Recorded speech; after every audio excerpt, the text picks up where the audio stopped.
Thanks for being here. Subscribe to Cheating Stories Best, so you don't miss new stories. A wife cheated on her future husband from the beginning of the relationship, and what did it turn into? Today's story with a similar plot. Enjoy watching it. The ringing phone distracted me from my thoughts about World War II. My wife of 10 years was away for 2 weeks at an annual conference. Joy hates everything military, while I am a huge World War II buff. I have every war movie ever made, so to make my life easier, I only watch them when she's not there. I usually watch them when she has a bachelorette party or Saturday shopping with her friend Amanda. But twice a year, she goes away for an extended period of time. In August, she has to travel to Indianapolis for 2 weeks to attend corporate meetings and training. In February, she goes for 2 weeks to the general meeting of the company. This year, the meeting was held in Houston. The meeting is special because only the top 10 workers in each state get to attend, and Joy has been going there for the past 3 years. Last year, she called me on a Sunday and told me to pack my suitcase and meet her in Miami. It turned out that she had won a prize in a drawing, and the prize was a week for 2 in Miami. Needless to say, I wasn't too disappointed after spending a week of the cold Colorado winter in sunny Florida. Every time she leaves, I watch war films. That Saturday, I watched The Dirty Dozen, Enemy at the Gates, and Saving Private Ryan. I bought sandwich meat, hoagie rolls, and a 2.3-gallon bucket of cheese balls. I just made a sandwich and started watching Band of Brothers. It was while the boys from Easy Company were devouring their spaghetti lunch after running up the curry that the telephone rang. Part of my mind cursed this intrusion into my binge, the other part hoped that it was Joy calling to tell me that she had won some trip to a warm place. Heck, at that point, I would have settled for a week in Houston, where it was 12 degrees below zero at night and 30 below zero during the day. Caller ID reported that the call was from an unknown number. I immediately realized that this was my old friend, and I thought, this man knows that I'm knee-deep in war this weekend, and I'm not going anywhere. What do you want? To my surprise, the voice on the phone was female. I'm trying to contact Roger Rigby. The fact that the person said my name took me by surprise. Most people call me Zeke. Roger is here. What can I do for you?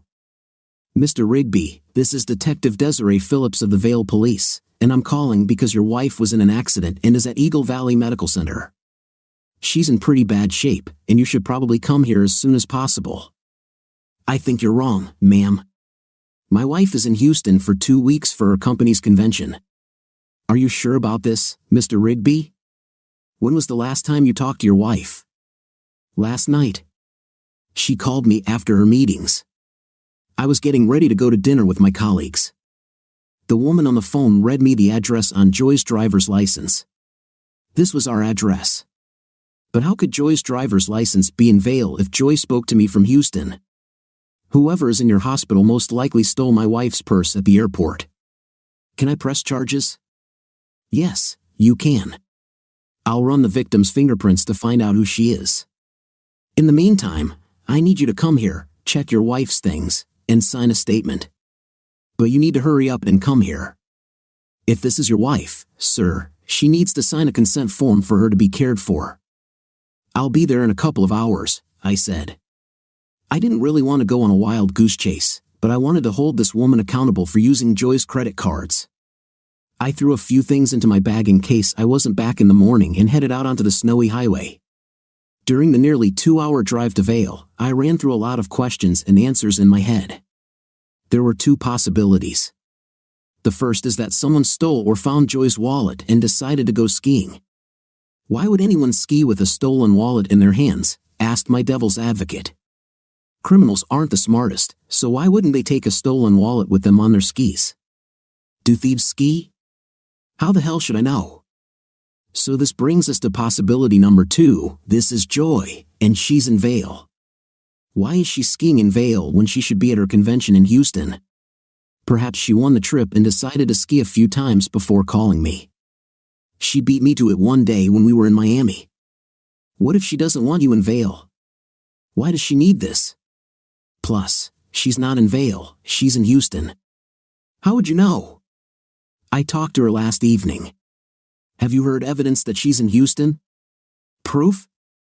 It's a dozen idiots saying y'all or a bunch of oil talkers. This is just stupid. Did she call you from her cell phone or from the hotel?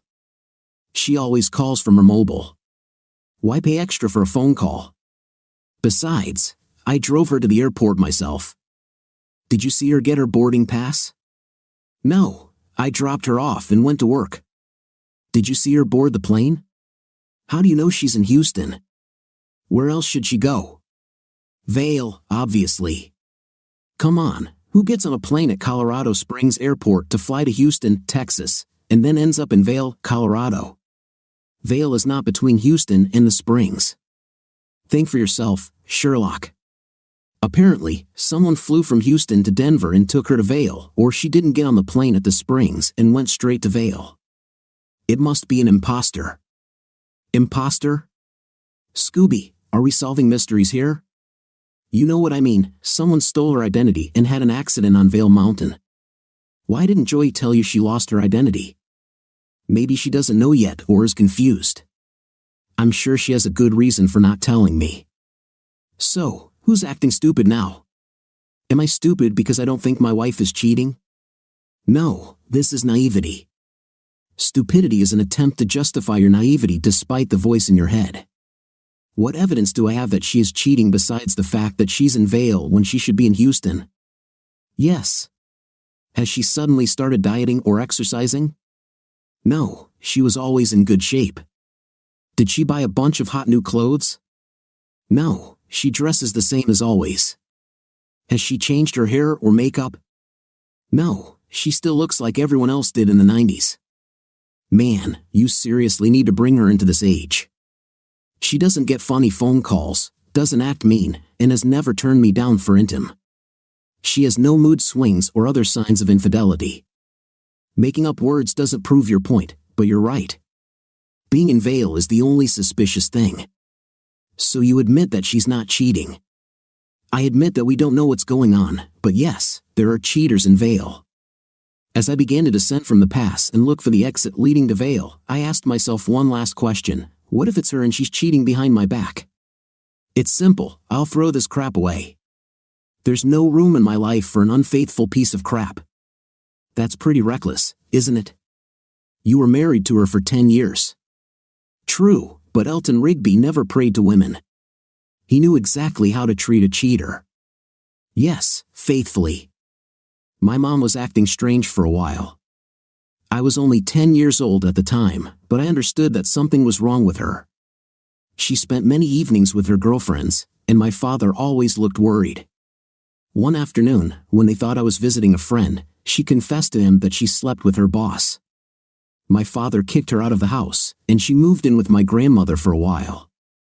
We children saw her every weekend, but my father insisted that we not join in her way of life. A few months later, they settled everything, and my mother moved back, but her old life was no longer there.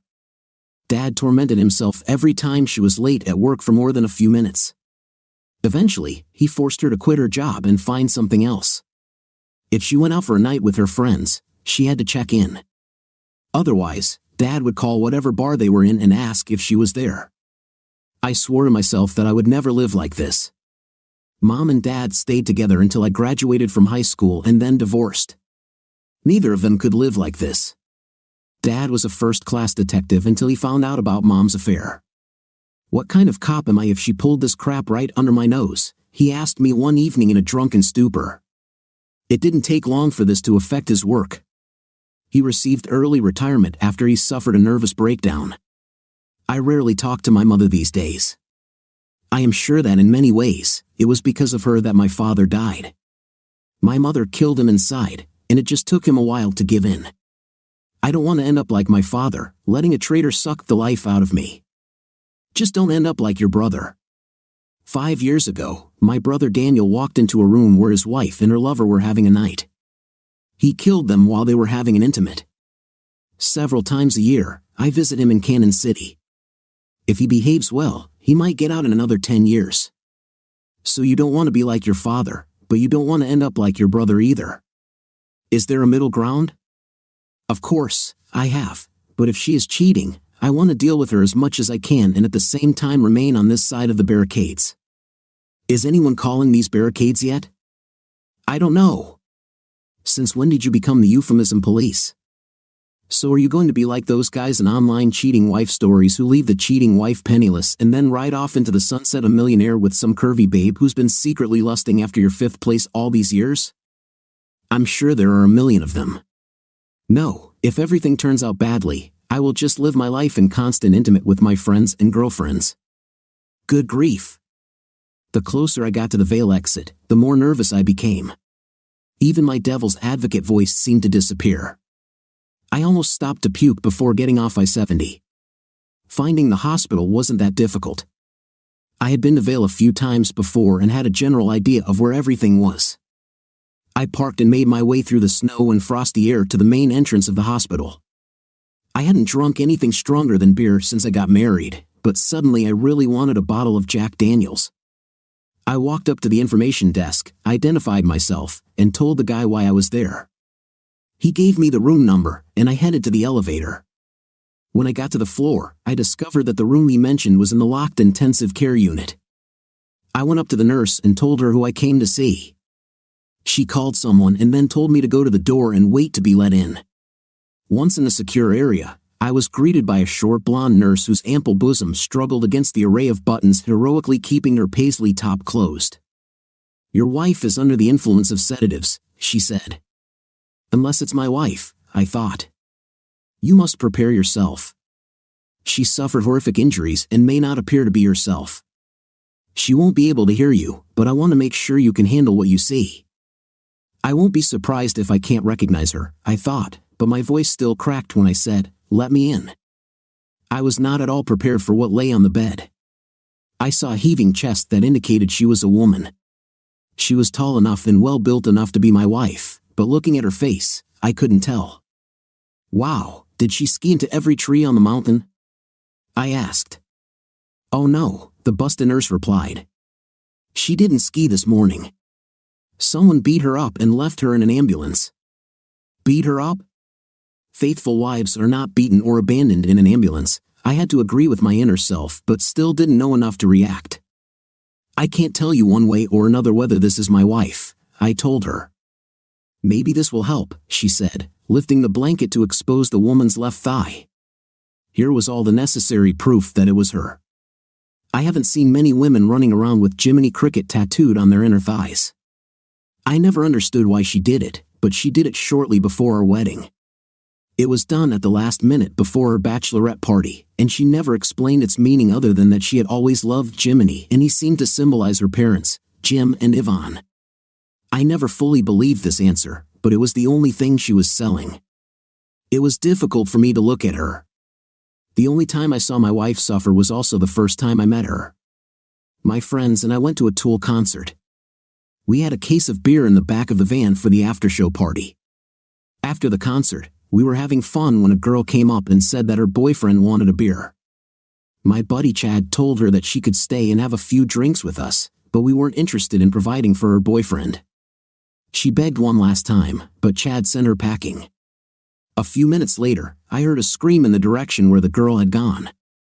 I saw several people pointing at something. Looking closer, I saw some guy beating the crap out of a girl. I've never liked guys who think it's okay to hit a woman, so I immediately took action. I got there instantly and recognized the girl lying on the ground as the one who had asked for beer. The guy who beat her was about 1.5 meters tall and weighed about 45 kilograms. He definitely had small man syndrome. "Where's my damn beer, you damn?" he shouted, striking her. She raised her hands above her head, trying to fend him off. "Answer, damn you!" By this time, I had reached them. Why isn't anyone helping this girl? I asked myself. I grabbed him by the collar and pulled him away from her. "Leave her alone, boy," I said. "We didn't give her beer for you because you're a freeloader. You better not stick your nose into my affairs before you get hurt," he threatened. I laughed at the thought that this puny little man could make me suffer. He seemed to get even angrier and began hitting the girl on the head. I beat him up. I reached down, helped the girl up, and moved toward the van where Chad was already preparing an ice pack. "He will be unhappy that you did this," I looked back and saw a greasy, hairy homeless guy who looked like an idiot. And what will this little weirdo do? I'll tell you what he'll do. He'll crawl back into the hole you idiots came out of and hope he never sees me again. I took her back to the van and we gave her some ice. I saw the security team approach the fallen loser. His buddies stood silently with their hands in their pockets as the cops picked up the little guy and threw him into the squad car along with the 3 other intoxicated specimens they had rounded up. I made a move to go over and tell them what he did when the girl grabbed my arm. Please do not. You've done enough for me today. No one had ever stood up to Garrett, let alone hit him. Now he'll probably go back to Wyoming. The girl had a very beautiful face, even with Marilyn Manson's contact lenses. She was very attractive. I once again asked myself why the most beautiful girls always go to complete fools. We took her home after asking for her address. She had some bruises, but she seemed okay. After we dropped her off, Chad said to me, "Dude, I think she wants you." Damn it, dude. Why the hell would she want me? She's just grateful that I stopped that man from beating her up. I don't know why she needs you, but she gave me this for you, and he handed me a piece from one of the beer boxes. It was too dark to try to read, so I just put it in my back pocket to read when it was light. I didn't want Chad to stop under a street light or anything. I would never hear the end of it. When I got to my apartment that evening, I looked at the piece of cardboard. There was a phone number and the words "Call me, Joy." My smart voice immediately said, "Okay, I'll call you, Joy." After that, I went to bed. 2 days later, I called her. I didn't expect her to remember me, but when I told her who I was, she replied, "I was already starting to think that you would never call me." We ended up talking for an hour before she needed to go somewhere. I enjoyed talking with her and was pleasantly surprised when she called me in the evening, and we talked until midnight. We went on our first date on Friday night. I took her to a little Italian restaurant in the foothills, and then we went to a bar where there was live music. We drank, we danced, and when the bar closed, I took her to her house. "Are you trying to get me into bed?" she asked. "There will be plenty of time for that later. I don't like intimate on the first date."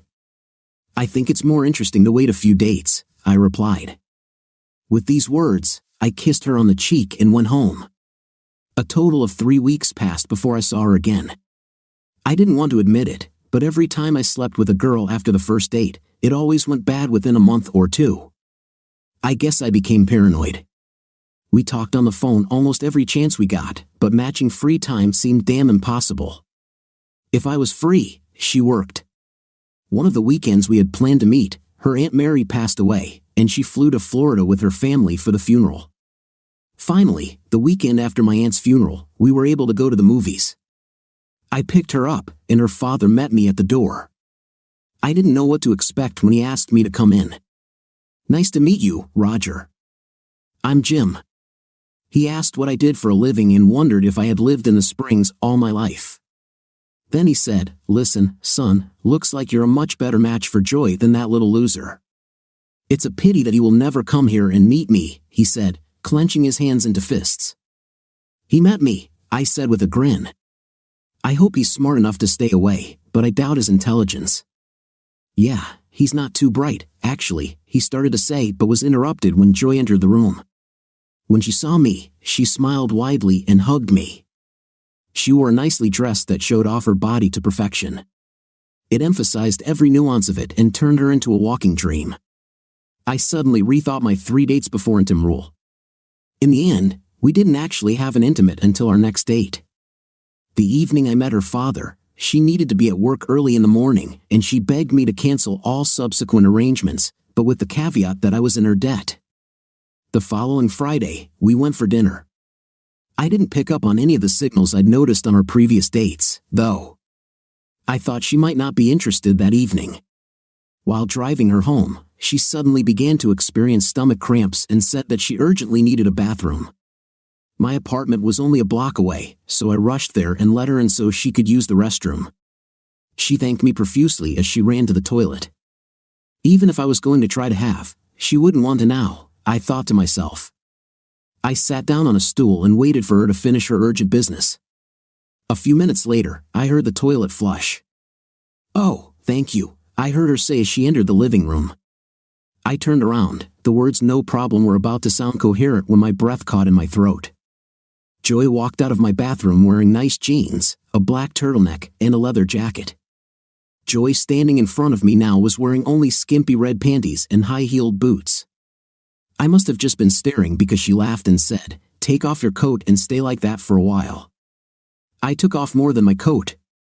The next morning we went to have breakfast at a shop located in the next block. After breakfast, we didn't go out until dinner on Sunday afternoon. I took her home before she got out of the car. She said that her damn boss would be killed if he ever asked her to work on the weekend again. "It's impossible to keep a girl from her favorite illicit substance," she said, looking at me. "If I'm still her pill of choice, then why is she now in a pill-induced coma?" I followed the nurse back from the room to the infirmary, signed a bunch of papers, and was then handed her personal belongings. They didn't really want to be responsible for them. "The police have already examined everything," the nurse told me. "In the bag, there is a detailed list of all things." At that moment, the intercom buzzed. She picked up the phone and spoke to someone. I realized it was suspicious. "Hey, I'm just saying that mistakes were made." Yes, Joy had asked me to meet her in Denver so we could go to Vail together, but then she would have to tell you about her gigolo, and you would get angry, involving lawyers, Marines, and nuclear warheads. Dirty, cheating women of easy virtue. Damn it, I'd love to beat the crap out of her. "Do you have proof that she was with someone else?" "No." "Do you have proof that she has at least dated someone else since you got married?" "No." "So until we know more, why be angry? Aren't you the one who was still pushing the theory of treason?" The inner voice of my mind reserves the right to change its position. Jerk. I reached the police station just as the sun was setting.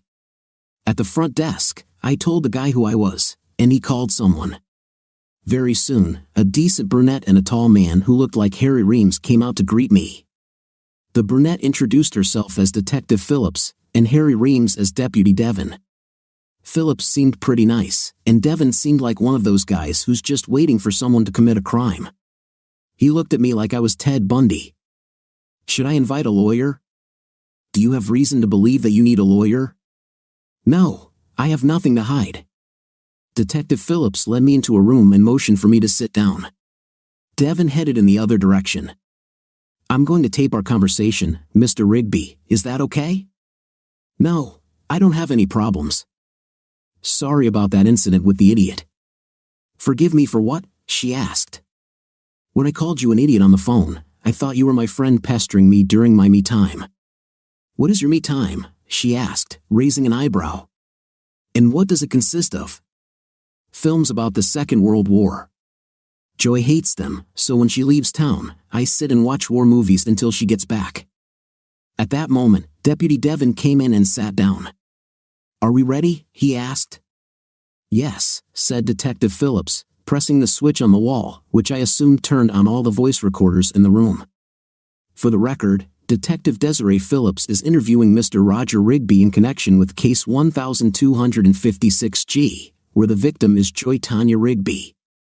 "So, Mr. Rigby, please tell me your name, age, and date of birth."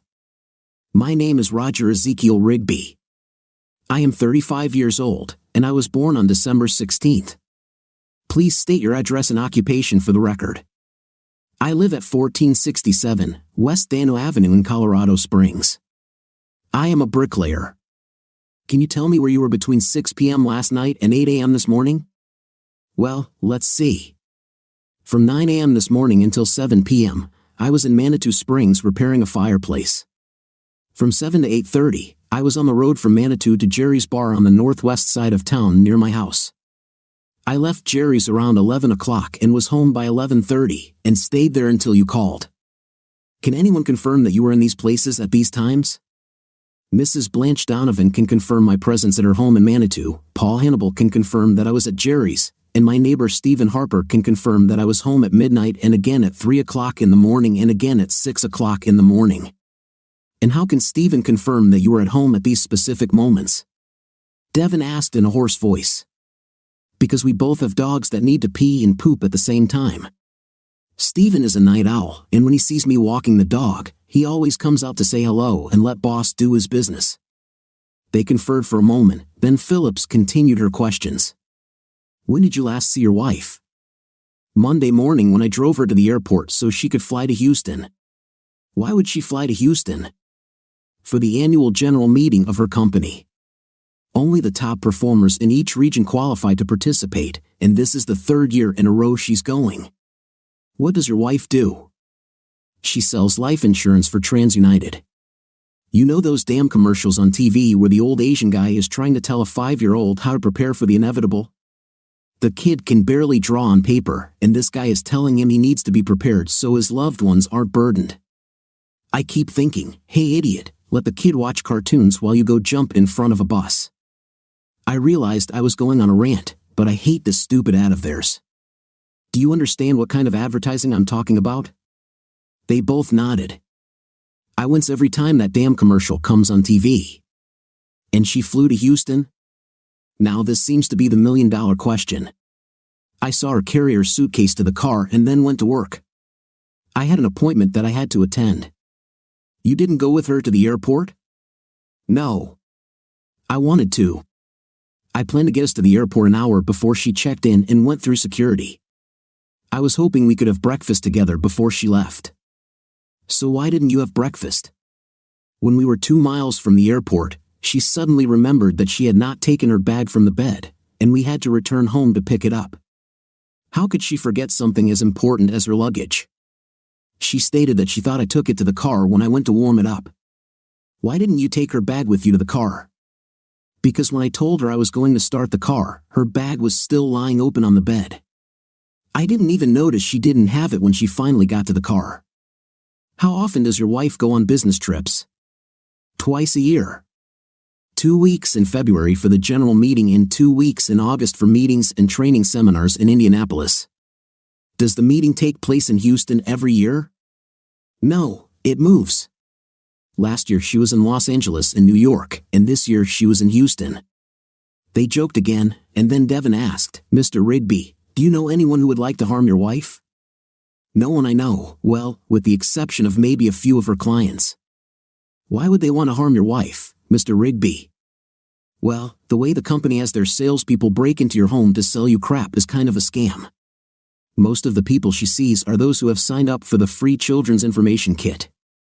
My wife calls them and tells them that she has their set and needs to meet them in person to deliver it. After she hands them the kit, she starts offering them life insurance. It raises real high blood pressure. Did she meet with clients in Vail? How should I know? Her 5th place should be in Houston with the others doing the same. Do you know anyone she could be with? I gave them a list of her colleagues that I knew. Some of them may have traveled to Houston with her and could tell why she wasn't there. Devin sighed and looked at Phillips. Okay, Mr. Rigby, you can go. Are you planning to go home tonight? No, I guess I'll find a motel. When I left, they gave the usual parting words, we'll be in touch. As I was driving back to the hospital, I suddenly realized that I had many more questions than answers. Was Joy making fun of me? I didn't have hard evidence, but it seemed suspicious to me that a week ago I dropped her off at the airport so she could fly to Houston, Texas, and less than a week later she found herself in a hospital bed in Vail, Colorado. When I returned to the hospital, I was informed that visiting hours were closed for the day, but I could return at 7 o'clock in the morning. I asked the guard if he knew of any cheap but decent hotels nearby. He said that decent ones are not a problem, but in Vail during the ski season, cheap is a relative term meaning that you are staying with relatives. I politely laughed at his joke and headed back into the cold. Then I remembered that I had Joy's things. I pulled out the inventory sheet, looked through it, and didn't see what I was looking for. I looked at the items that the police asked not to be returned. The only thing on the list was a prescription bottle with 5 Percocet pills in it. Joy had had her tooth root treated 3 weeks earlier and did not need all the pain pills. I didn't understand why she carried them with her. When I saw that the returned inventory included her boots, I examined the bag to find them. Joy's boots traveled wherever she went. There's an almost invisible flap inside that can be used to hide credit cards or, more appropriately, a motel room key card. She reasoned that if she hid the room key in this flap, we would still have access to the room if we were robbed while walking.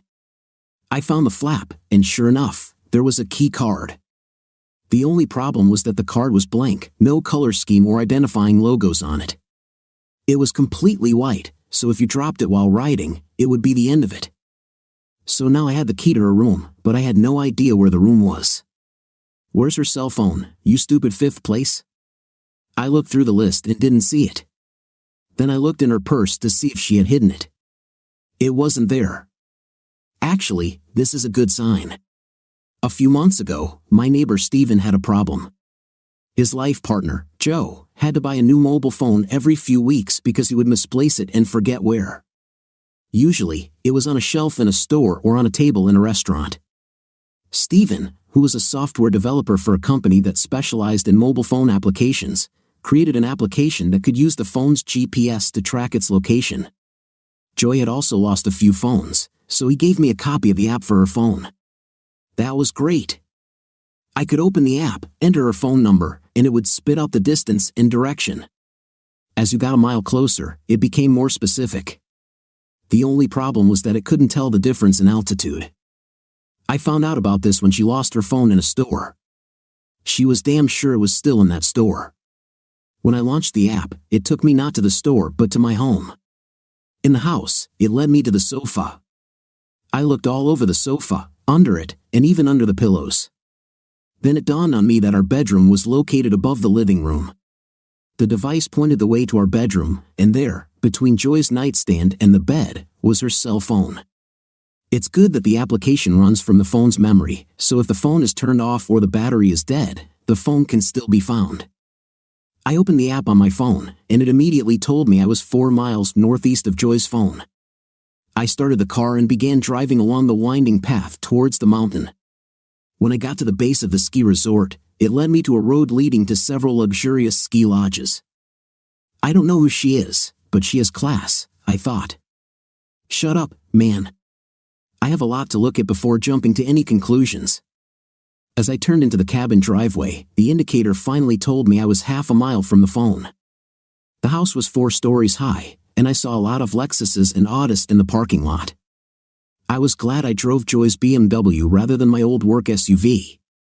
I saw that the house had 2 entrances, one led past the reception into the restaurant and lounge area, and the other led directly into the lobby. I decided to use the second one, thinking I would have to explain less if I didn't go past the receptionist. I entered the hallway and moved down the corridor. The indicator on my phone said that Joy's phone was in room 114. I tried using the key card, but nothing worked. Without thinking twice, I returned to the corridor and climbed the stairs to the second floor. I moved until the indicator showed that Joy's phone was in room 214. The key card did not work again, so I headed towards the stairs to the 3rd floor. I stopped near room 314. I felt like I didn't have a plan. Should I go into this room and beat the crap out of its occupant or call Detective Phillips and ask her to come? I didn't know if there was anyone in the room at all, let alone the man who beat Joy. I put my ear to the door. I couldn't hear the TV or voices, so I inserted the key card, and the lock opened. I pressed the handle, and the door began to move inward. I opened the door all the way and stepped back, expecting something to fly at me. The room was dark, and I could see very little from the light coming through the open door. I carefully made my way inside until I found the switches. I pressed my back against the wall and flicked the switch. The light in the hallway came on, as did the lone lamp at the far end of the room. I felt like a policeman or soldier protecting the room, pressing my back against the wall and closing the door. I turned the latch on the door and pressed my back against it. I couldn't see anything in the bathroom or the entire room, so I decided to clear the main part of the room first. What if someone slips out of the bathroom? This thought made me decide that I needed to inspect the bathroom first. What if someone is hiding behind the wall and slips behind you? Just shut up if you're not going to help, I told myself. I finally managed to ignore my inner voice, reached over, and turned on the bathroom light. No one came out with an axe, and no one snuck out of the main room and blew my brains out. Then I moved to the main room. As I approached the corner of the entrance, I could see about 3/4 of the room. I just stepped around the corner and saw that there was no one in the room. Joy's suitcase sat on her neatly made bed, her cell phone charged on her nightstand, and her laptop sat on a small table by the window. I suddenly felt that the room looked too clean. It didn't look like anyone had been in it before now, but it also didn't look like it had been cleaned by a professional maid. I returned to the bathroom and examined it carefully. There were a few wet spots on the sink, like someone had tried to clean it but without any actual cleaning products. The soap was in a soap dish in the shower and not in a wrapper. The towels at the bottom of the small pile of towels were not as neat as those at the top and were damp. Someone tried to make the room look like it had never been used before. The bed was made, but the quilt hung unevenly. You should be a cop, I thought. Speaking of cops, I wonder if I should call them. For what? It doesn't look like she was beaten here. I pulled back the blanket and saw that someone had been sleeping on the sheets, but there were no signs of violence. None of the walls appeared damaged. I took Joy's phone and sat down at the table with it while I waited for her laptop to boot. I looked at her phone. This was easy because Joy never password protected anything. When I opened her laptop, the thought suddenly struck me that no one knew where I was. First, I called my sister Beth and asked her to look after my dog. I didn't tell her exactly why I was in Vail, just that I had business to deal with and would be back home in a day or two. My next call was a little more difficult. I called my father-in-law Jim and told him everything I knew. He, like me, hoped that this was simply a case of her winning the trip again. I told him I would call the next day after talking with the doctors. The last call I made was to my cousin Hugh. Hugh was a detective with the El Paso County Sheriff's Department. He lives only 3 miles from me, and we spend a lot of time together. He told me to be sure to tell the Vail police that I found out where Joy was staying. I asked him if he could contact the Vail police so we could be kept in the loop. He said he would do it, and we hung up. Then I had an idea. I took out my cell phone, called the lodge reception, and asked for Joy Rigby. I'm afraid we have no registered guests with that last name, sir, came the answer. Maybe she registered under her maiden name. What about Joy McIntyre? Sorry, sir, no one is registered with this surname either. I thanked the employee and hung up. By then, Joy's laptop had fully come to life. I looked it up, but the entire history was erased. I knew Joy didn't do this because she never deletes anything. I opened both of her email accounts and found that they had also been cleared.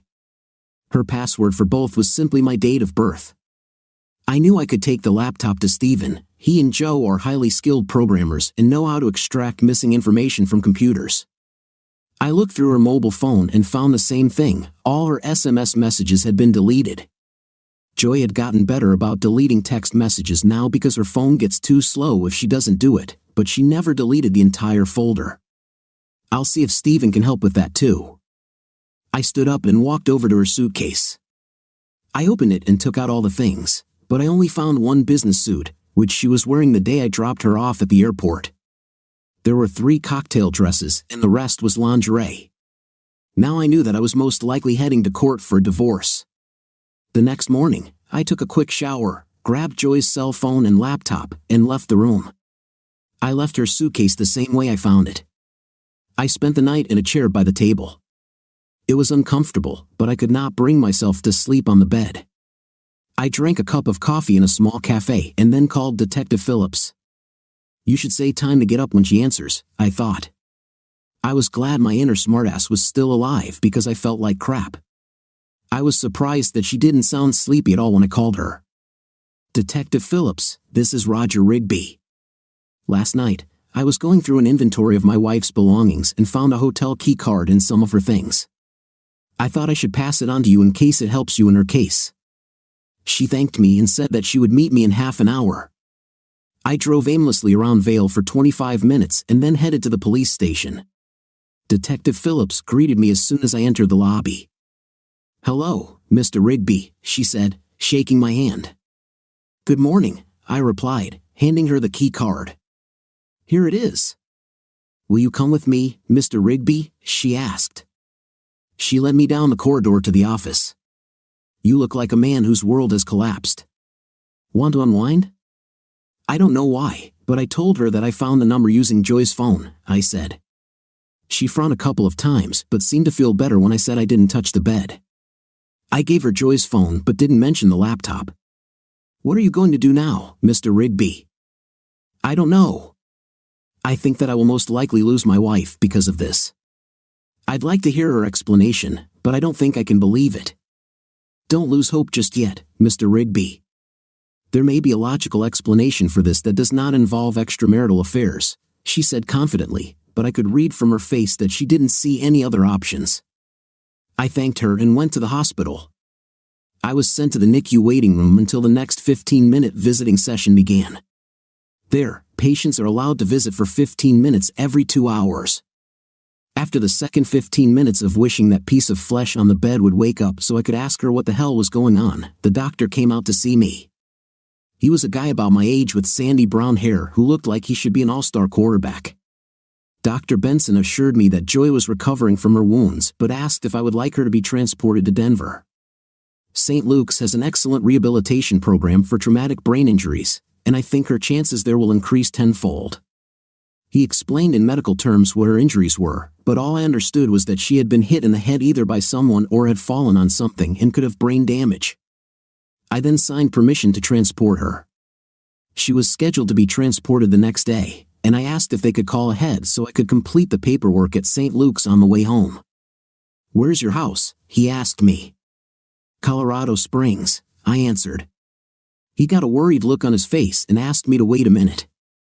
He went to the table and made a phone call. A few minutes later, he came over. "Our plan has changed," he said. "We'll take her to St. Augustine Hospital in Colorado Springs. They have a program comparable to that of St. Luke's Hospital, and it will be easier for the family to visit her." He left, and the nurse brought me a new batch of papers to sign. I signed and then made my third and final visit before heading home. I stood and looked at her. My vision blurred as I thought about my future without her. "Joy, I don't know why you're here. I don't know what exactly is going on, but I do know that you seem to have more secrets than I think our marriage can handle. I won't file for divorce until I can talk to you, but I'm sure it's all over between us." I left the hospital with tears in my eyes. At least no one thinks it's weird when a guy walks around the hospital with tears in his eyes. If I were in a bar or an auto parts store, more people might look at me in surprise. On the way out of Vail, I called Jim. I told him that Joy would be transported to Colorado Springs and that I would arrive later to fill him and Yvonne in on the situation. When I returned home, I was relieved to see that my sister's Jeep was still parked in my driveway because I could always talk to her about anything. I was greeted at the door by an enthusiastic Doberman whom I had named Piper. When I walked into the living room, I was greeted by Beth. Seeing her gave me great relief. She knew something was wrong as soon as she saw me. I hugged her and told her I loved her, and then everything came out. She held me when I broke down and mourned the end of my marriage. She stayed with me until late in the evening. She tried to persuade me to go to dinner, but I didn't want to eat. I knew that I still had to go and tell Jim everything. I allowed her to come with me for this part.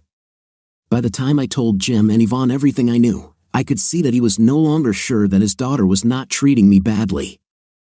I had already seen him look like that once. Joy and I had been dating for several months. We rarely spent weekends together and spent free evenings on weekdays together when her schedule allowed. One Thursday evening, Joy called me and told me that she would have to cancel our date for that weekend. I wasn't happy about it, but I knew that this happens sometimes. She was about to hang up when I heard Jim's voice. "Tell that and better meet me," he said. I heard her make an indignant noise and tell me to just ignore it as she hung up. Needless to say, I was concerned as to why he was talking angrily about me. 10 minutes later, I was standing on the porch of her house, and Jim was screaming in my face. "You're no better than that little idiot. If you think you need to whip my daughter, be a man and whip me," he yelled. "Should I whip your daughter?" "What?" I was shocked that he could even think such a thing. "What are you talking about? She didn't go out last night?" Jim didn't want to say that she didn't go out last night, and I was a little angry. "First of all," I yelled, "the only little girl I spanked was that vile Garrett the night of the concert when I met Joy. Secondly, I haven't seen or been around Joy since last weekend. We rarely see each other during the week. Third, I think you need to know some facts before you start yelling." At this point, Joy and Yvonne came out to see what was going on. I saw that Joy had a black eye. "What the hell happened to your eye, baby?" "You hit her, you idiot!" Jim yelled. I turned to face him just as I was about to say something rude. Joy chimed in. "He didn't hit me, Daddy. I'm sorry, but last night I had dinner with Garrett, and we got into an argument." I stepped off the porch and headed to my car. Joy shouted, "Roger, come back." Jim caught up with me and spun me around. "Son, I'm so sorry. I shouldn't have jumped to conclusions." Joy came over. "Sorry, baby. It was just dinner." "Jim, I completely understand your anger. I'm sorry I spoke to you with less respect." "Joy, I'm sorry you got hurt again, but we're breaking up." I didn't hear any of their remarks as I slammed my car door and drove down the street. I drove aimlessly until I realized I was near Garrett's trailer park. I parked the car 5 spaces away and walked up to his front door. He knocked, and a moment later, I heard footsteps approaching the door. "Ah, I knew you would show up after all," he said with a grin. That grin quickly turned to surprise when I hit him. It looked like he wasn't expecting me. He fell backward into the front room, and I pounced on him as he fell. I don't remember how many times I hit him. All I know is that after a few times, he stopped reacting, so I kicked him a couple more times and got ready to leave. I saw that his trailer was filled with moving boxes. "Are you moving?" I asked, turning to him and hearing a slight groan. "Then let me wish you a happy stay," I said, kicking him again. I went home and put ice on my sore knuckles. When I entered the house, the phone rang. I picked up the phone without looking at the caller ID. Before I could say any greeting, the heart-rending screams of my now ex-girlfriend fell upon me. "Roger, baby, please let me," click. I didn't have time to hang up when the ringing intensified. Caller ID said it was Joy, so I let her call. An hour later, my phone rang again, then stopped for a minute, and rang again. It stopped ringing. I was glad she finally gave up. 10 minutes later, when the phone rang, I was furious and was about to answer as rudely as I could, but the caller ID said it was my cousin Hugh. He was calling to alert me that the CSPD, Colorado Springs Police Department, had received a call in which the caller feared that one Garrett Jimenez might be in danger. "I don't give a damn about this guy," I told Hugh. "No, but the CSPD is going to contact you. It looks like Mr. Jimenez was found in pretty bad condition." All he could tell them was that some big guys came and kicked his 5th place. "I don't know any big guys, Hugh." "No, but the caller was afraid that you might harm this Jimenez guy, so naturally, when he was found lying on the floor, the first person they thought of was you. Thanks for the warning, Hugh." He hated being called Hugh. "I have a good alibi, man." "I hope so." By the time the police showed up at my door, I was ready. All my hockey equipment was stacked by my front door. I only had a small scratch on my knuckles, but they were swollen. Luckily, the officer didn't seem too interested in catching whoever had hurt Garrett, so my story about working on hockey equipment pretty much explained the condition of my hands. It didn't hurt that I was playing on a major league team sponsored by the police department. On Saturday, I went to the skating rink and skated almost until I dropped. I wanted to be ready for the upcoming season. One of the best defensemen on my team is not back, which means I will get more ice time. When I returned home in the evening, I saw several notes on my door. All but one were from Joy. The one that wasn't from her was from Jim. He wrote a letter of apology, saying he was ashamed for believing that I could harm Joy. He also asked me not to be offended by his daughter for reacting this way. I immediately dialed their home phone number, and luckily, Jim answered. I told him I didn't hold it against him for his reaction. "You reacted the way any decent father reacts. It's not your fault that Joy didn't confess right away." "Well, son, I'm glad to hear that. I've been worrying about this all night. Now, would you like to talk to Joy?" I could hear her worried voice in the background, begging him to give her the phone. "No, I don't really want to talk to her, Jim. She followed the lead of that idiot, knowing what a scoundrel he was, and then she let you believe that I hit her. On top of that, she ruined our date yesterday. Sorry, Jim, I don't have time in my life for cheating women. As I told Jim and Yvonne about everything I had learned in Vale, I realized that he too was remembering the old days. I don't know what to say, son. I'm glad they brought her here. I hope you're not thinking of doing anything rash. No, sir. I'm not hiring lawyers yet, but I'm getting ready for it. She'll have to do a damn good job of explaining this.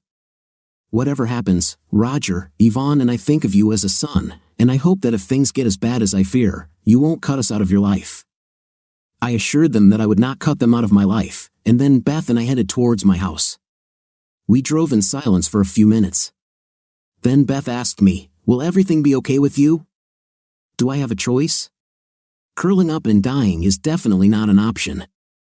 I'm sorry this is happening to you. If she cheats, is there any chance that you will stay together?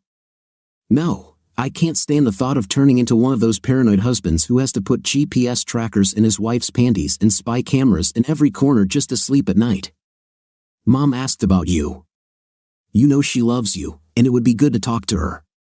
So she can tell me that cheating on your wife is normal? To say that I should share my wife? No thanks. If there's one person on earth I should not talk to, it's her. Beth was always protective of our mother. When Dan went to prison, she asked me to try to visit my mother more often. I visited her once. She started talking about how Danny should have been more open to communication, so I left. Joy chided me for being rude, but I told her I wasn't going to listen to that crap, and I added I would never accept a cheating spouse. I just wouldn't want you to make a decision that you'll regret later. Don't worry, little sister. Before I decide anything, I will have the answers. Soon after Beth dropped me off, I found myself in Stephen and Joe's living room. Stephen started flipping through Joy's laptop as soon as I handed it to him. I brought them up to speed, and after half an hour, Stephen asked if I could leave the laptop with him for a day or two because he needed more time to dig into it. I didn't mind. Joe said that if I wanted, he would set me up with his cousin. Joe, if your cousin doesn't have C-cup breasts and a shaved pubic area, I'm not interested. Prude, he laughed. Joe was always trying to embarrass me, but I had no problem with his and Stephen's choices or lifestyle, so I was usually called Jed if I wasn't shocked or Prude if I refused night. I stayed for a while and had a beer with Joe. Stephen had his nose buried in Joy's laptop and didn't even notice that there was someone else in the room. After the beer, Joe said it was time for him to go to bed. To be on time for work, he needs to get up at 3 o'clock in the morning. I'll probably go to bed and dream about my newly single cute neighbor, I said. I thought Mrs. Jasper had been a widow for a long time. Joe laughed and wished me good night. Stephen grunted or something like that as I walked away. I returned home and took Piper outside to do her chores and play tag for a bit. In the summer, I usually decide when we've played enough ball. Piper can play until my arm falls off, but in the winter, I let Piper decide when we've played enough. Usually, no more than 3 throws and she's ready to go home. I climbed into bed and called Piper over to me. Joy hates it when I let her sleep in the bed, but at this point, I don't care what Joy wants or hates. Even though Piper is a big sleeper, I can't completely blame my bad dreams on her. The next morning, I drank coffee and tried to concentrate on the sports section of the newspaper until 8. By 9, I was sitting in Bernie Jagg's office. Bernie is Joy's boss, and I knew he would answer my questions. So, what can I do for you, Brian? Bernie said cheerfully. I don't know why he always insisted on calling me Brian. I'm Roger, Bernie. I just wanted to ask if you could shed some light on something for me. Of course, Roger. How can I help? Is there any reason related to your insurance agency why my wife would leave the convention in Houston to go to Vail, a ski town in Colorado northwest of here? Yes, that same Vail. Why should Joy be in Houston, Roger? For the general meeting of your company, this is the reason that was given to me. Well, you know, for your top 10 highest paid people in the state, Roger, I may be treading on something that could be toxic, but I think you're confusing some things. First, the meeting you mentioned was in Houston last week, but it doesn't involve the highest paid workers in the state. Joy is a so-called managing agent, meaning she has several less experienced people working under her. The top 10 agents in each office get to go to the meeting. Managing agents usually don't want to go. The meeting is more of an incentive for novice agents. I usually send one managing agent to the meeting. If I can't find a volunteer, then I choose one myself. Joy never went to a meeting. I was stunned and became more and more irritated with each passing moment. What about the training meetings in Indianapolis that she goes to every year? I require all of my managing agents to attend these meetings. I also send some agents there. What can they learn there in 2 weeks? 2 weeks? We usually leave on Sunday and return on Thursday afternoon. When he spoke, I saw an understanding flash across his face. I should have guessed. They always took 2 weeks off and stayed in another hotel. They, I asked, and the other half of them are my wife's, gentlemen. If I tell you about this, you must promise that no harm will come to any of them. Bernie, my wife has already been harmed. She is in a coma, and the culprit is most likely the one with whom she communicated. I really doubt it. He paused, as if he was about to give away the ending of the film. Look, I know people are capable of almost anything, but some guys aren't violent. Bernie, I always knew you were a tough guy. If I could get answers straight from Joy, I would, but I can't. I give you my word that no one will get hurt. When he told me the name of the guy he thought Joy was with, I couldn't help but be surprised at that little weasel. An hour after meeting Bernie, my cousin called me on my cell phone. How are you, Z?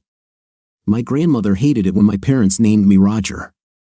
No one ever said why, but she refused to call me by name. Instead, I decided to shorten my middle name and call it Zach. Everyone in my family jumped on board and called me Zach. Everyone except Joy. It's an unworthy name, she said, as if we were royalty. Hugh usually just called me, and so I figured he must be with someone who didn't know me. Hugh, what are you doing on this morning? They called from Vail this morning. It seems they found out who rented the room where Joy was staying. We want to call him and invite him to come. If he refuses, we will identify him as a suspect and arrest him. Can I be with you when you talk to Cal? I'm sure Jeb will. Hey, did you tell Cal? Yes, Cal Davis. This morning, I went to see Joy's boss. When I finished telling him everything I learned from Bernie, Jigsaw, he exclaimed, "Damn guy, you should have been a cop. I'll call you when we arrange an interview." I spent the next few hours in the hospital meeting with the brain injury team. Part of me just wanted to say, stick her in a corner somewhere and let her rot, but I still didn't have enough evidence. An hour before Joy was brought in from Vail, Jim and Yvonne showed up at the hospital. I told them what I had learned, and Jim couldn't believe his daughter would act like that. Yvonne simply begged me to wait until Joy was out of the woods, so to speak, before taking any action. I assured her that I would not harm Joy in any way, even if it meant living in obscurity for several weeks. Do you think you can get through this? I don't know, Yvonne. Obviously, I can't trust her anymore. I saw what it did to my father. I have a lot to think about. That's all I know at the moment, but you already took her back once. Yvonne said with hope on her face. Damn, she's right. Yes, but we weren't married, and she didn't actively fool me. I replied, and he was right too. I didn't see Joy for 3 weeks. After I beat Garrett halfway through the second week, she finally stopped calling. A week later, when I stopped dodging phone calls, I realized that Joy and I had not declared our relationship exclusive. Apparently she was still dating that little slug of an, well, okay, I didn't call her my girlfriend, just assumed we were a couple. But the fact that she let her dad believe I hit her was the first, second, and third call. I just returned home from hockey practice. I was looking forward to a hot shower and ibuprofen. I grabbed my gear bags and walked up the stairs to my apartment. She was sitting near my door. I don't answer your calls, so that somehow gave you the idea to come here? Is there really a need to be an I missed you? You didn't miss me? Well, maybe I missed you if your boyfriend is still in bed. Oh, so that's it. You're still mad that I saw Garrett. I opened the door and said, no, in fact, this is what I'm least angry about.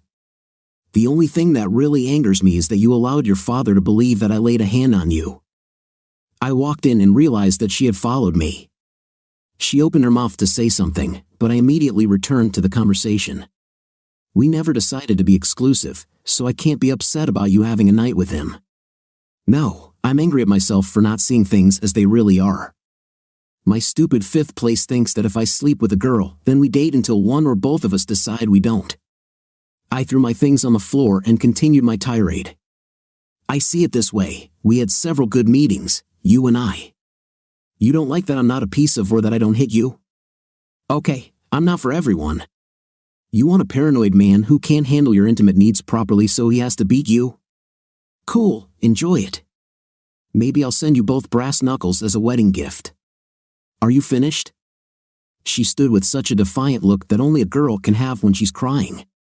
Oh, I'm done. I just don't understand why you're still here. Listen, idiot. I'm sorry for letting my daddy think you hurt me. But the first thing I did was cancel our date so you wouldn't do something that would land a macho guy like you in jail. I left my phone at home when I went to Garrett's. And hey, you don't have to explain anything to me. I told you, I'm done with this. No, you have to listen to me. That afternoon, I went to see Garrett because he was moving to Wyoming. I don't know if I could have something special with you, Garrett asked, rather ordered me to go with him when I said that I had someone else. He beat me. I ran away and hid from him at my friend Julie's house. I went home to call you so you wouldn't go hit him and get into trouble. I thought my dad was at a party at the bowling alley, but he saw me at the door. You saw my face and then you know. Okay, I listened to your version.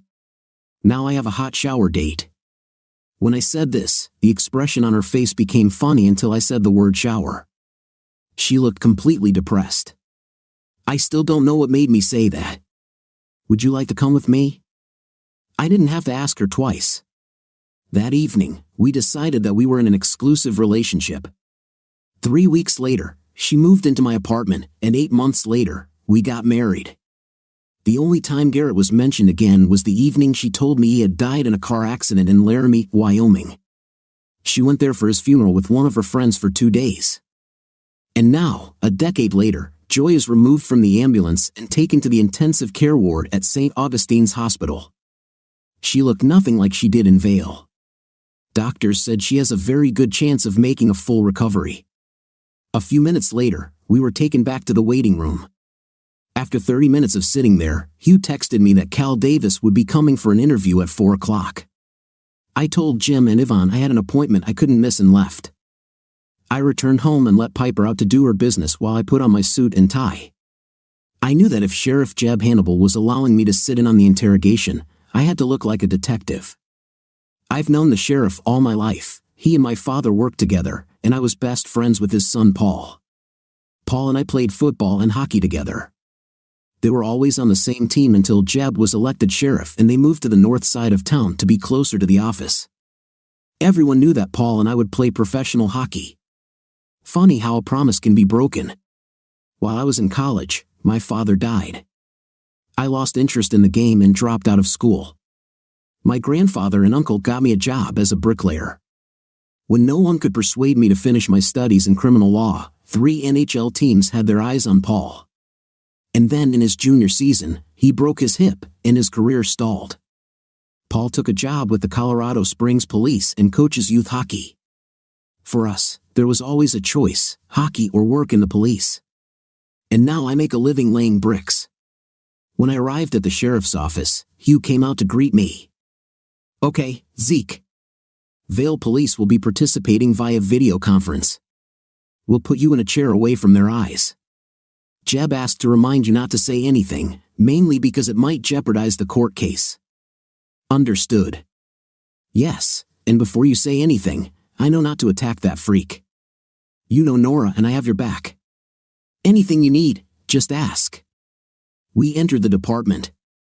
We walked down the corridor to several interrogation rooms. There were several people milling around, and I recognized her immediately. For a moment, I was transported back in time to high school. I had the same feeling when I saw her then. Catherine Shepard was the prettiest girl in college. Even as a freshman, time was more than kind to her with age.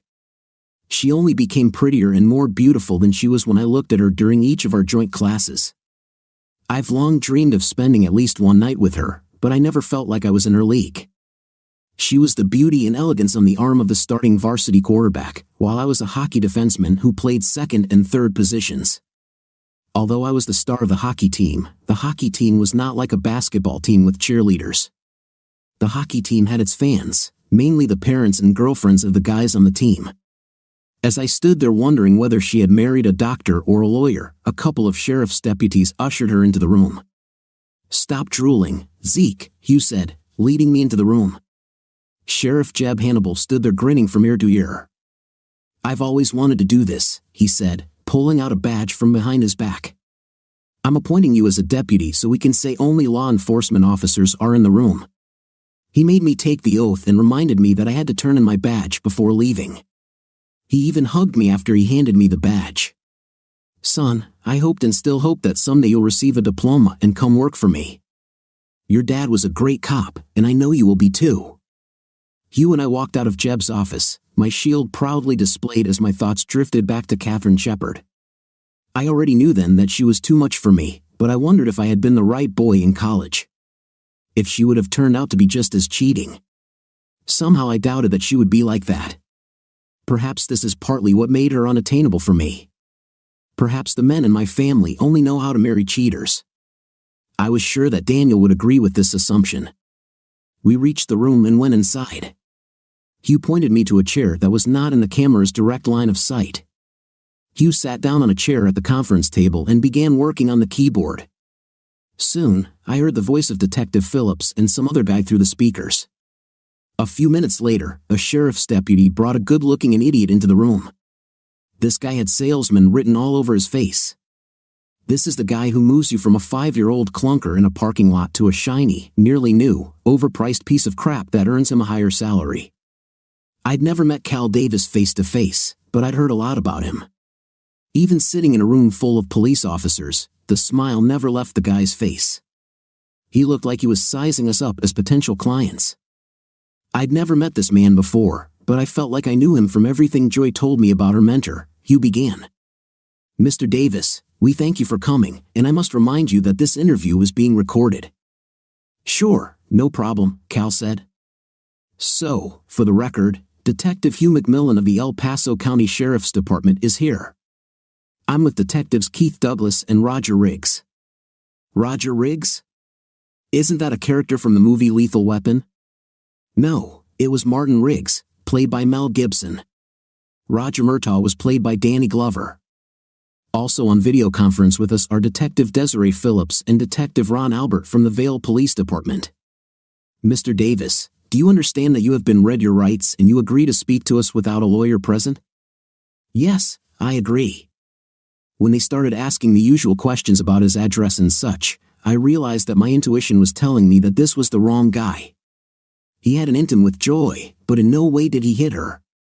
This guy could sell ice cubes to Eskimos, and he has a wedding ring that cost more than my truck.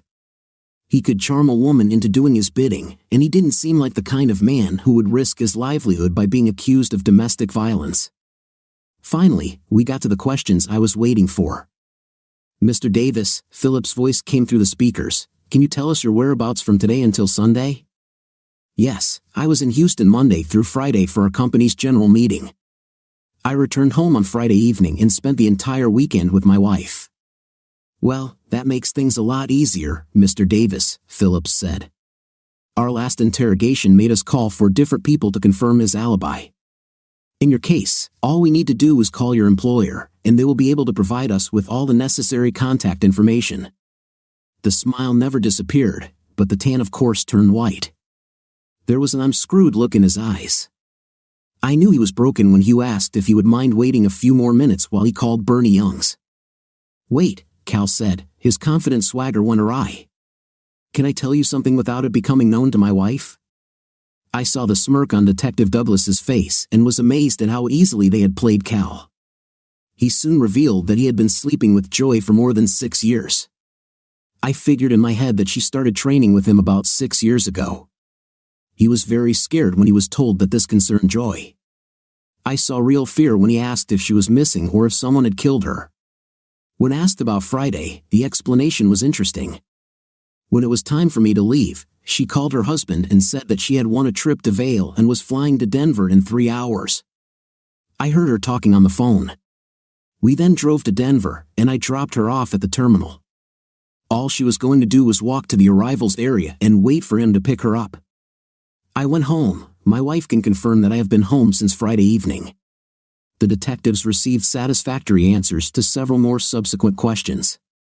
Afterward, Hugh signed a waiver for Vale's services and told Cal that he was free but warned him not to leave the city for several weeks. "Can I ask you one favor?" Cal asked Hugh. "You can ask, but I can't guarantee anything. Can I have a few minutes alone with Detective Riggs?" Hugh looked at me, and I said, "I'll listen to him." I sat down opposite Cal in the chair that Hugh had just vacated. He looked depressed and broken. This was a far cry from the smiling nothing can ruin my day guy who had walked into the room just 40 minutes earlier. "So, Roger, is there any need for a formal introduction?" he asked. "Obviously not. You seem to know who I am. Joy keeps a photo of you in her presentation kit and on her desk in the office. She loves you, do you know that?" No, he doesn't. "If I did, we wouldn't be here. The problem is that I love her too. Well, at least for 4 weeks a year," I added lightly. "I bet your wife doesn't think too highly of your love." "I love her, Roger. I love my wife too. She knows about my crush on Joy. Let me start from the beginning. I knew Joy was special the day I interviewed her for a position on my team. I felt like I had to take her under my wing and train her personally. As you know, there are days when people are simply not at home when we come to the presentation. One Saturday, we had several such no-shows and decided to have lunch at an old restaurant located next to the Army base. As we ate and talked, I realized we had chemistry, and we ended up making love in one of those hotels that cater to military families. Afterwards, we didn't make love for about a month. We both felt guilty, but at the same time, we felt our chemistry, not guilty enough to stop having a night, right? I asked humorously. It sounds crass and tasteless when you put it like that. Crass and tasteless is the opposite of what Joy and I have. Sorry, I didn't know I was pissing on your little fairy tale romance. I understand your anger. I really understand, and I can't even imagine how you feel. But I don't regret my love for Joy one bit. I couldn't believe the crap this guy was spewing. I was sure that if I hit him, no one would believe that he tripped and hit his face on the table. But I was going to control myself. And Joy was no longer my problem. "So, you're saying that you don't mind your wife running off with someone else twice a year?" "No. It's already hard for me to share Joy with you. This will no longer be a problem. You can have her for yourself." "So, you'll throw her aside because she loves someone else?" "Dude, are you dumb? You tell me you have a hard time sharing, and then in the next breath, you expect me to do it? Go to hell. At least you would know what you were sharing." I had no idea. If I had known, we wouldn't have shared for long because I don't approve of cheating. You're probably right. That's why you and my wife went on trips. She traveled to Mexico City, San Diego, Rio, and you got Cabo San Lucas, Corpus Christi, and Miami. You were supposed to go to Vail, and my wife was supposed to go to Estes Park. The extra travel was getting too expensive, so we stuck with the local program this year. Additional trips last year. I went to Miami, and that's the only time I've been out of state. I went to Vail to sign for her cheating 5th place. You guys have been having an intimate Indy for 2 weeks, and the supposed meeting is for 2 weeks. What the hell do you mean about all these other cities? Joy and I felt bad about what we were doing. Therefore, to make amends, we gave our spouses vacations. She and I would spend a week of meetings together. Then she would invite you to where we were going for the 2nd week, and I would return home. We'd spend a week meeting together in Indy, then she'd go home, and I'd meet my wife for a week's vacation. Nonsense. Joy went away for 2 weeks each time, and I only went to Miami. I knew that room had been in use for too long for her to only spend one night there. So if she wasn't at home with you or any of the places I thought she was taking you, was she cheating on me? This damn guy actually started crying. Is it true? She cheated on you? Buddy, have a nice life. And say hi to Joy. She's in St. Augustine's Hospital, room 2410.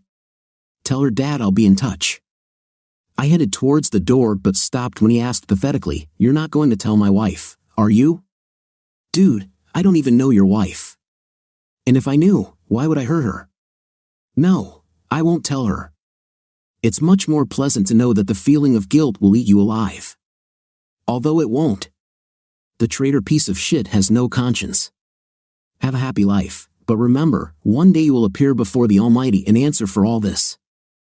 I turned and left. Hugh was waiting for me in the corridor.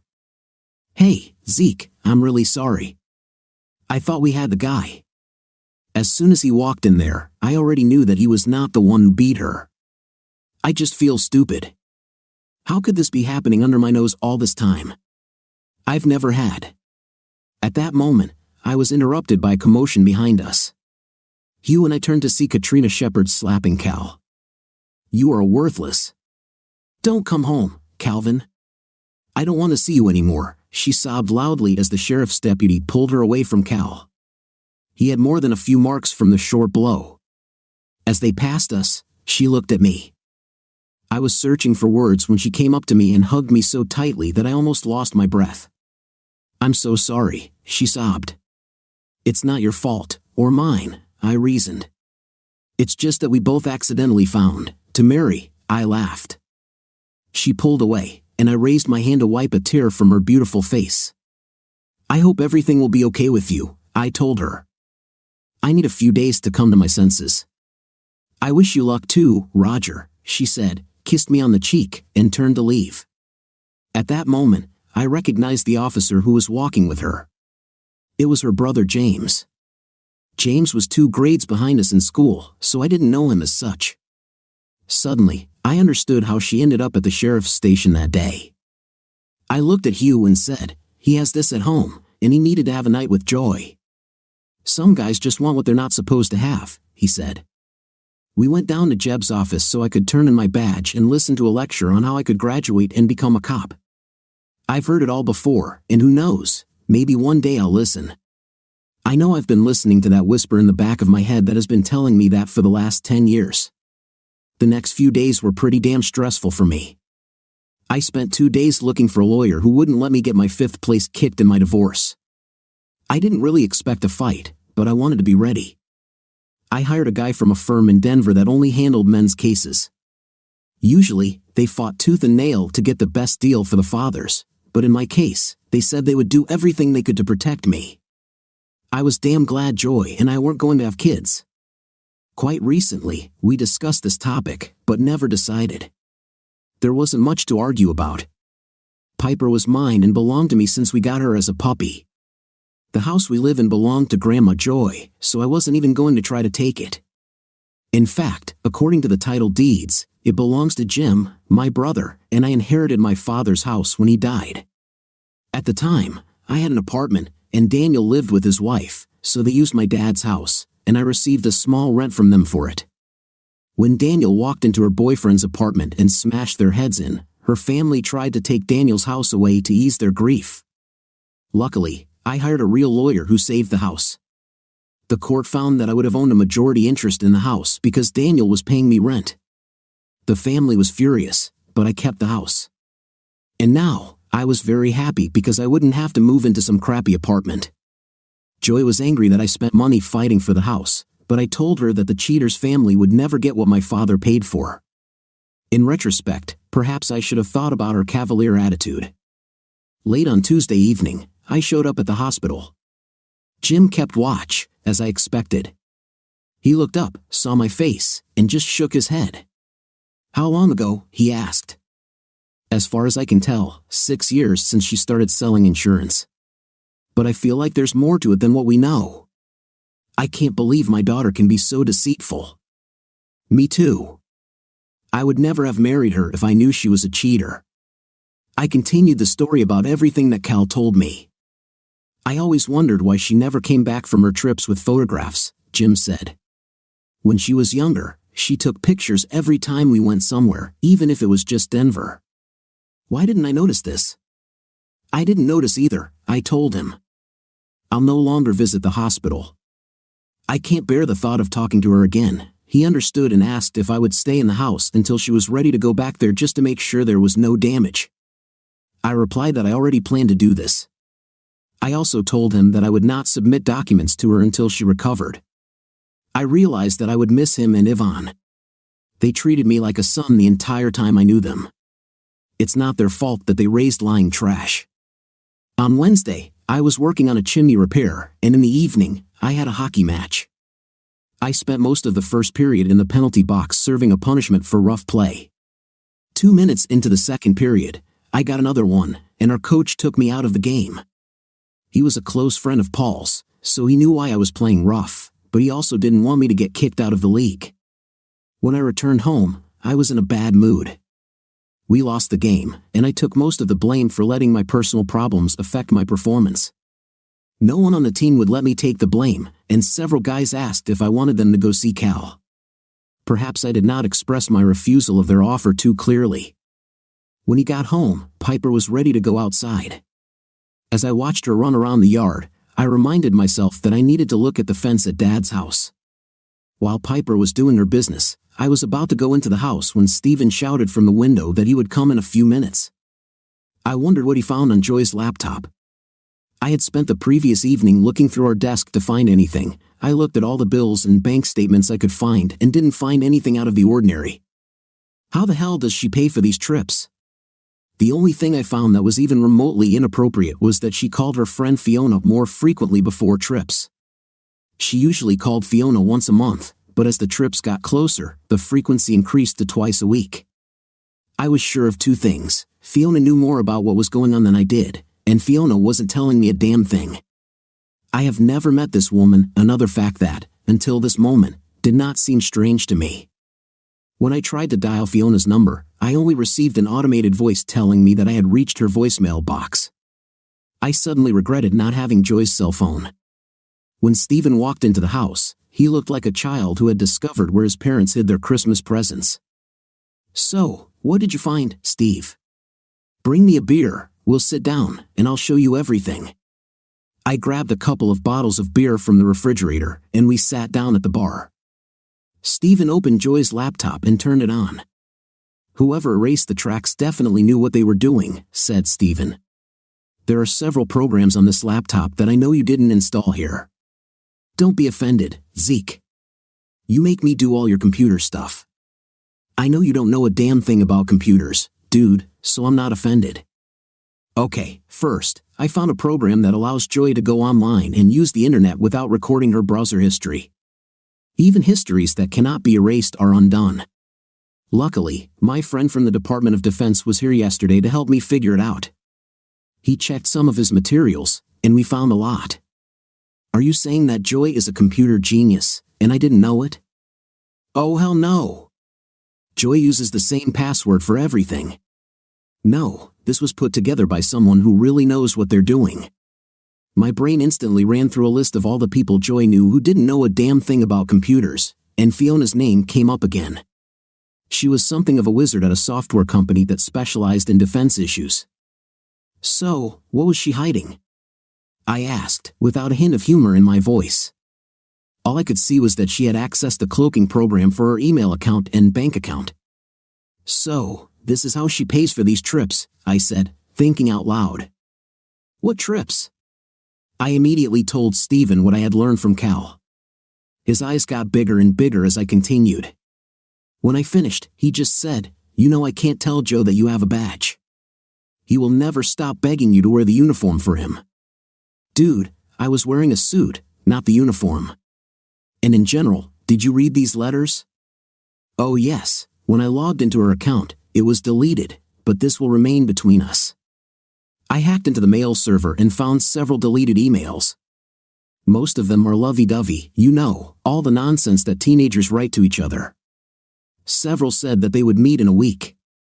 So, is there any clue as to who or by whom these letters were written? Some were to the email address of a certain Cal Davis, others to the address Cricket4207. I couldn't find the name associated with the account, but in one of the emails, she calls him Garrett, son of A. You said it yourself, son of A. Before he left, Stephen showed me how to log into the bank account and email account he had found.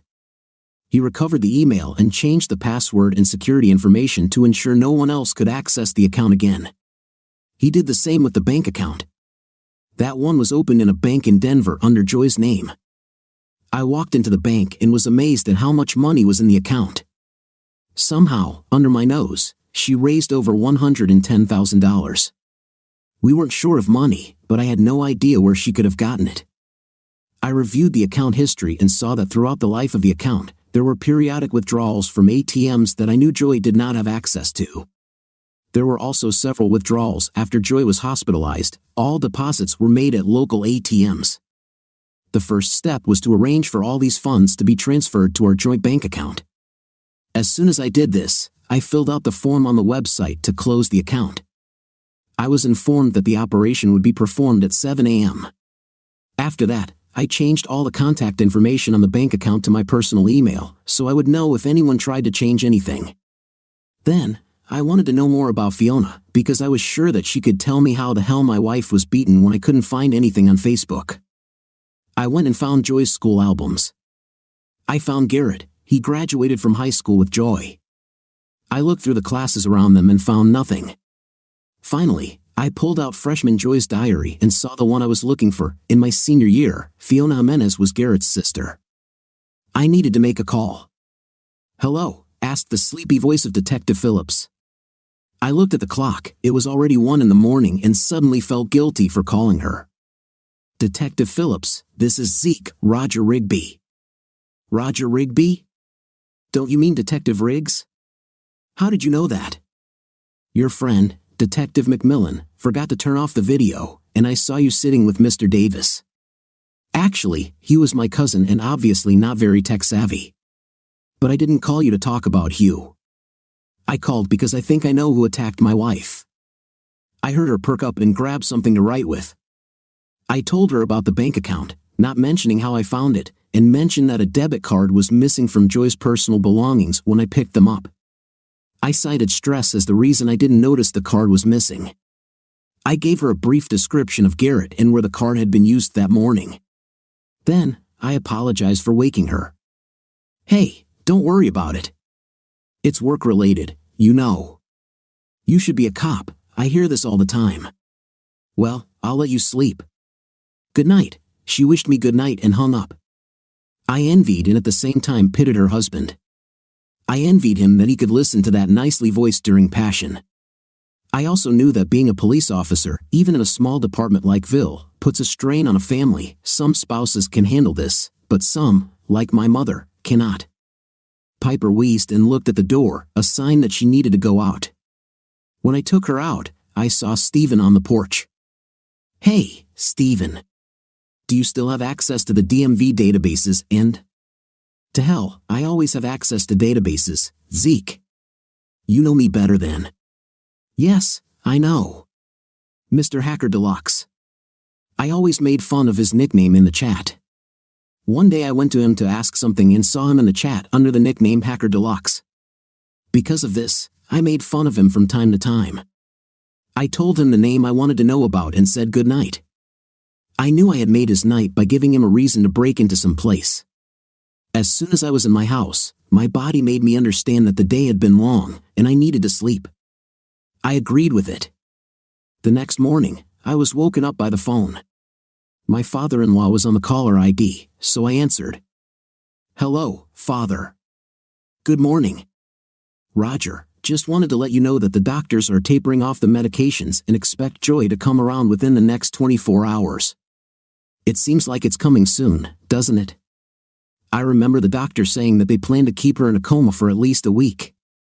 Well, I think they were encouraged by the results of some tests.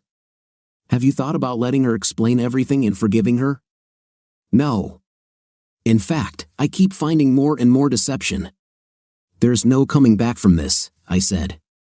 Then I filled him in on everything I had found, with the exception of the secret bank account. He wasn't too pleased when I named his daughter's secret lover. There was disappointment, devastation, and disgust in his voice as he hung up. I didn't tell him how I planned to repay Joy for deceiving her. I had just made coffee when Stephen came in through the back door. "You'll never believe it," he said.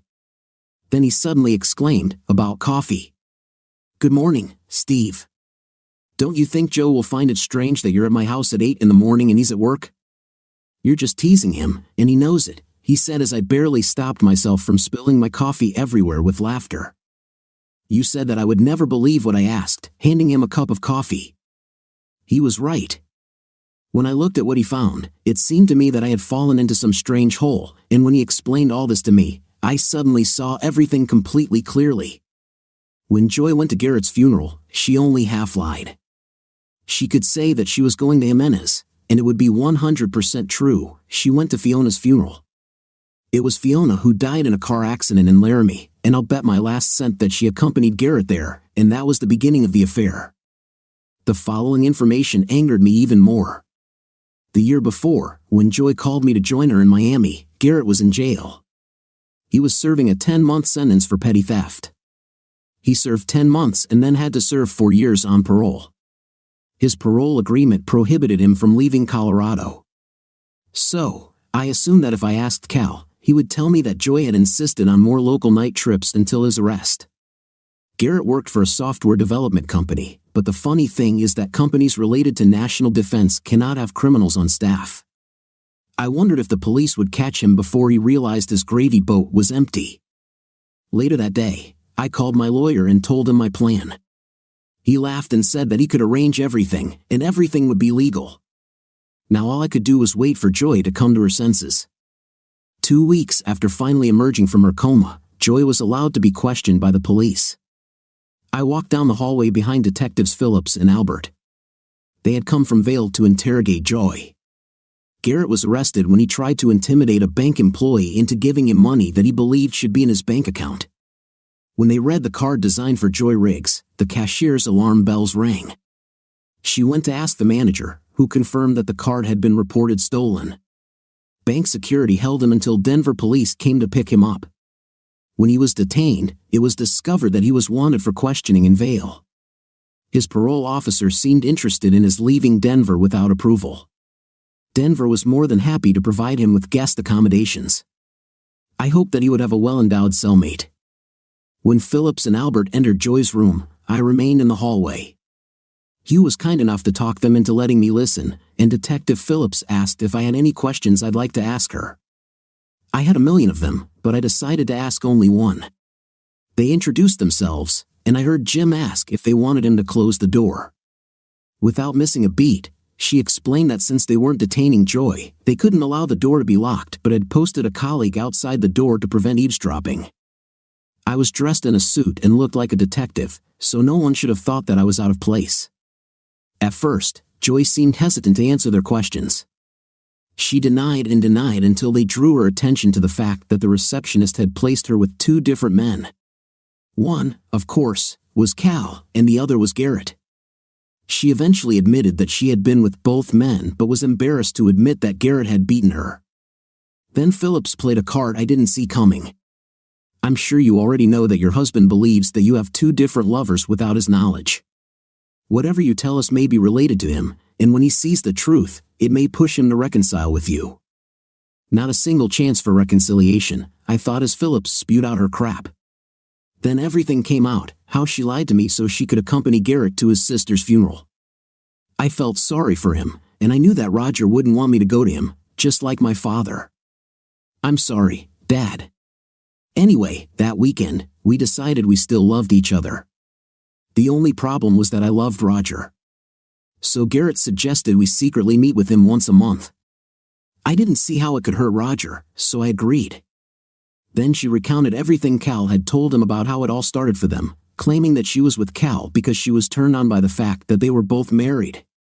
When they started going to meetings and then more meetings, she decided to deal with Cal one week and Garrett the next. I was ashamed that Roger never went with me, so I gave him Miami. Lying. If I had any regrets about serving her the way I intended to, this lie simply took them away from me. Her smugness really drove me crazy. Then, when she was questioned about the beating, she asked to be lenient with Garrett. He made him angry that night. Said I was stopping the pills so Roger and I could have kids. Garrett said I should give him an equal chance to impregnate me. I told him that Roger would never believe it was his baby if I let it happen. During the evening, he kept asking me to give him a chance to make me pregnant. When I asked him to stop, he lost his temper. That's the last thing I remember before I woke up here and found out that Roger thought I cheated on him and left me. Her crying could have won an Oscar if she weren't such a cruel, calculating piece of trash. Phillips finally hammered in the final nail and confirmed what I had suspected ever since I saw her secret letter. "So, on a personal note, can I ask why you have Jiminy Cricket tattooed on your thigh?" "It was Garrett's idea," she said. "He said that this way he could be with me all the time, and Roger wouldn't know anything." At that moment, I entered the room. She had the nerve to call me baby. "Hey, baby. I'm really sorry, but if I may explain." I handed her a stack of papers in my hand and said, "No need. By the way, you've already been served." I heard her scream as I left the room and went on with the rest of my life. 5 years have passed. Everyone knows that a phone ringing in the middle of the night is not a good sign for me. It became part of the job. I conducted the conversation, received the necessary information, and left. I rolled over and kissed my sleeping wife on the forehead. Then, as had become customary, I went lower and kissed her swollen belly. I knew she wasn't completely asleep when I smelled her arousal. "You better be careful not to start something you can't finish," she said sleepily. Even before pregnancy, I could excite her by kissing her belly. I was looking forward to becoming a father. "Sorry, baby. Just kissing Charlie Brown goodbye," I chuckled. "Really, Zeke? We haven't even chosen his real name, and you've already given him a nickname," she giggled. I laughed, then got up and got dressed. I've thought of him as Charlie Brown ever since I found out he was a boy. Something on the sonogram looked like a Charlie Brown shirt, and that thought stuck in my head. "Have a nice day, baby," I said to my sleeping wife as I headed out. She muttered something in response. I knew her day would be less hectic since she was taking maternity leave, and D-Day was a month away. 30 minutes later, I arrived at the crime scene. I may not have been in this particular trailer before, but I've been in many like it during my time on patrol. The results no longer surprised me. 5 years ago, I divorced my wife, Joy. I thought that the divorce would be clean without any nonsense, but it turned out that I was deeply mistaken. After I refused to talk to her and listen to Jim, he had a lawyer for her. When my lawyer received the financial forms from her, I noticed that she did not include her secret account. For weeks, I wondered how she funded this secret account. One day, I unexpectedly ran into Cal Davis. At first, he tried to dodge me, but in the end, I insisted on my own. I said that I had no animosity towards him and invited him to dinner. Over lunch, he told me a lot of interesting things. It turned out that the salary that Joy was transferring into our joint account was commissions from the sales of her and her 3 interns. Her bonus checks and commissions she received from people renewing policies went into a secret account. He himself opened a separate account only for the renewal of policies. As a bonus, he was able to provide me with all of her information. I saw how many bonuses and extensions she earned after calling our accountant and receiving information from the IRS from an anonymous hacker who also called me a big jerk when I told him about the career change. I discovered that Joy had earned over $120,000 in unreported income over a 6-year period. I transferred just over $30,000 into our joint account after discovering this. She didn't know that I knew about the bill and was going to screw me. I suggested we split our account 50-50 and we each keep our assets. She responded by offering 75% of our total bill because she was being nice and not asking for half of the house I inherited while we were married. My lawyer argued that since she owned the house, she had nothing to lose from my inheritance. In the end, we agreed to split the joint account 50-50 and she would get 50% of my business. I hastily signed this agreement and we entered it into the court system. They wrote me a check for exactly half of our total bill plus 50. I sold my share of the masonry business back to my uncle for the same dollar I paid him for it. Since the instruments belonged to me before marriage, she could not touch them. After selling the business, I went to college, completed the requirements for a criminal justice degree, and went to work for the El Paso County Sheriff's Department. My lawyer knew about my every move and made sure that I did everything legally. I even got my uncle to write me a receipt for $1. My lawyer said Joy had a grin on her face when she received the check. I'm sure that smirk quickly disappeared when she discovered her secret account had been looted. My accountant did some creative bookkeeping, and we showed that all the money in the joint account came from Joy's insurance and my business. I paid all taxes on them and was free and clean. Joy never found out that she paid for my education. An anonymous call to the IRS, along with some evidence, led to Joy being audited. Yes, I was checked as collateral damage, but I was clean. Joy ended up serving 6 months for tax evasion, and in a fun twist that was funny to me, Garrett was accused of stealing all her money. He had her bank card, so the law, not eager to exonerate a loser like him, didn't do much investigating, and his dim store public defender couldn't do anything to make him look innocent to his colleagues after being convicted of assaulting Joy, having his probation revoked, and being charged with theft. Garrett Jiminy Cricket Jims was sentenced to spend the next 35 years in prison. Katrina divorced Cal, and from what I heard, he moved to Utah to start his life over. When Joy got out of prison, she got a job at a telemarketing firm. When she was in prison, I received an unpleasant letter from her. She accused me of ruining our marriage and deceiving her and Garrett out of jealousy. I threw the letter away and moved on with my life. When I told my buddy Paul about the letter, he said I should have done like the guys in internet stories and sold her 5th place to a Mexican brothel. I replied that she would not receive such a punishment because she would like it. I spent my first 3 years in the sheriff's department in a patrol car. While CSPD receives most of the worst cases, such as burglaries, murders, and pill offenders, we have more domestic violence cases. The only time I pulled out my service weapon was to point it at my wife, who threatened me with a knife because I arrested her husband after he beat her. That was a year and 6 months ago. I've been working as a detective for a little over a year. To this day, I cannot understand why a woman returns to a man who beats her. I understand this less when I walk into the trailer and see a woman who has clearly been beaten to death, lying among a pile of empty beer bottles. The forensic experts have already taken all the fingerprints and photographs of the crime scene. I knew that by the end of the day, I would have my suspect's name, and we would begin the official search for him, the woman's boyfriend or lover, found in the bedroom with a fractured skull. Everything seemed straightforward. Either she cheated and her husband did it, or her old lover took revenge on her and her new partner. I spent most of the morning reviewing old patrol reports and talking to officers who had visited this trailer before. I knew the upside to this case was that I would get less grief from my boss for losing a detective indefinitely. I had been working for the police for a year and a half when a new detective was transferred to me. All I heard from Hugh was that the guy came from somewhere up north. One evening when I was off duty, they had a party at the bar next to our substation. I was actually shocked when I walked in and saw Desiree Phillips at the table. We talked for quite a while that evening, and I know 3 or 4 detectives were upset that a patrol cop was chatting up the new detective, but I think we had our own chemistry. I didn't make any moves on her because I assumed she was married. We became friends, and even after learning that she was single, I still didn't try anything. I was content with our friendship. We went to dinner and a movie, but I never considered it dating. I always dropped her off at her apartment like a gentleman and then went home and watched adult videos on the internet.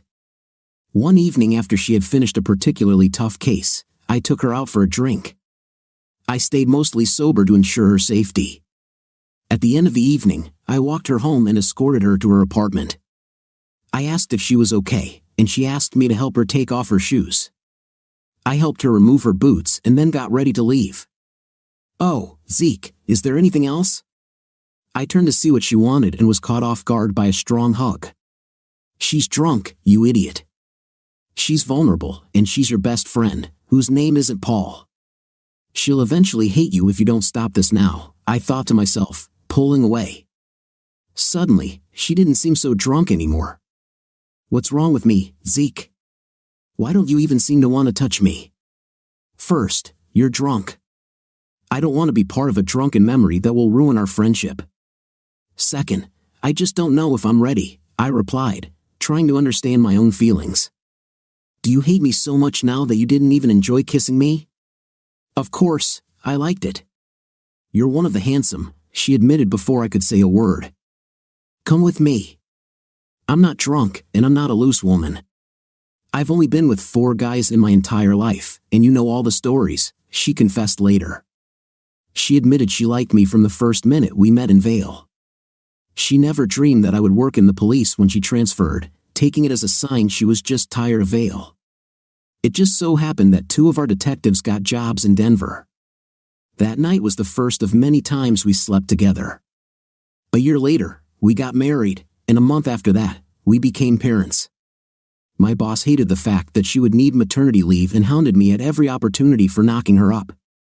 I used to tell Hugh that Nora could become his godmother, but he'd be disowned. He's also not too happy about me taking a month off from child support to enjoy my son. As a bonus, Desi loves his films about World War II. Life is good, and I hope Piper will be okay with living with her mom and dad. Something tells me this will happen. What do you think of our story today? It seems to me that at the beginning of a relationship, if one partner lies to the other, nothing good can come of it, so I'm not sure our main character's wife will be as faithful for their entire marriage. What is your opinion and impression? Write in the comments. Until new videos.